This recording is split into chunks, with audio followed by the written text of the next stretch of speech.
Sa isang kamakailang post sa social media, ibinahagi ni Pia Wurtzbach na lahat ay may pangkaraniwang layunin pagdating sa paghabol ng kanilang mga pangarap.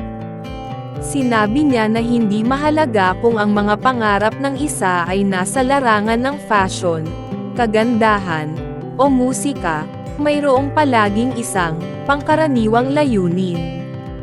Binalaan din ng dating Miss Universe ang lahat na ang tagumpay ay maaaring napakahirap sa mga pagkakataon, ngunit ang mga hamon ang nagbibigay saysay sa lahat.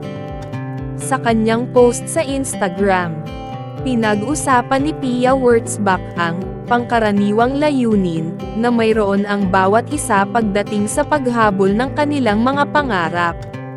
Sa simula ng kanyang post, ipinahayag ng dating Miss Universe ang kanyang kasiyahan sa enerhiya at nakapangyayaring mga kwento na ibinahagi ng mga kalahok sa isang panel na kaganapan.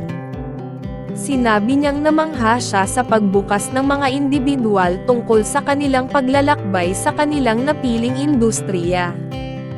Hindi ako makakakuha ng sapat sa enerhiya ng lahat at sa mga nakapangyayaring mga kwento na ibinahagi sa panel na kaganapan. Kuwit, sulat ni Pia sa kanyang post. Nakamamangha na makita ang mga indibidwal na nagbubukas ng kanilang paglalakbay sa industriya, ang mga pagsubok na kanilang hinaharap, at ang mahalagang payo na ibinibigay, dagdag pa niya. Pagkatapos ay sinabi niya na hindi mahalaga kung sa anong industriya man pangarapang magtagumpay dahil lahat ay mayroong pangkaraniwang layunin ng paghabol ng kanilang mga pangarap.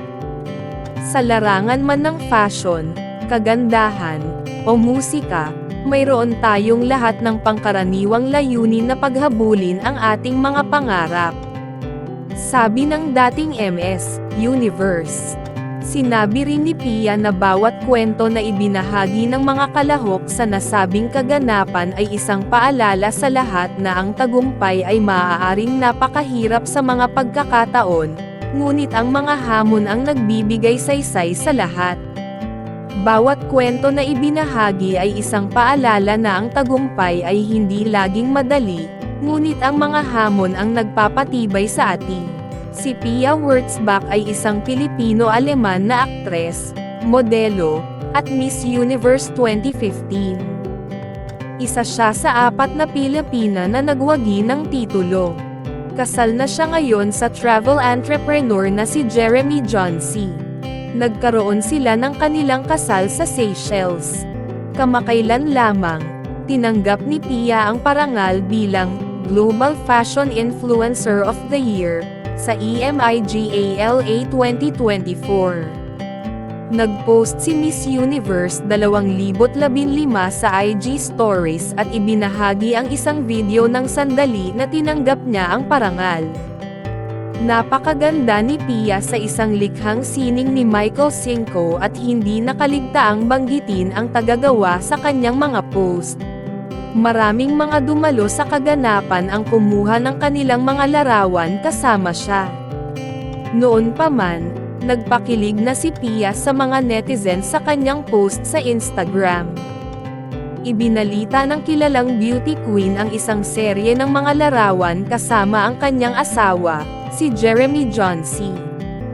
Gayun din, sumulat si Pia ng isang nakakatuwang caption sa nabanggit na post. Agad itong pumalat at nakatanggap ng maraming mga komento mula sa mga netizens.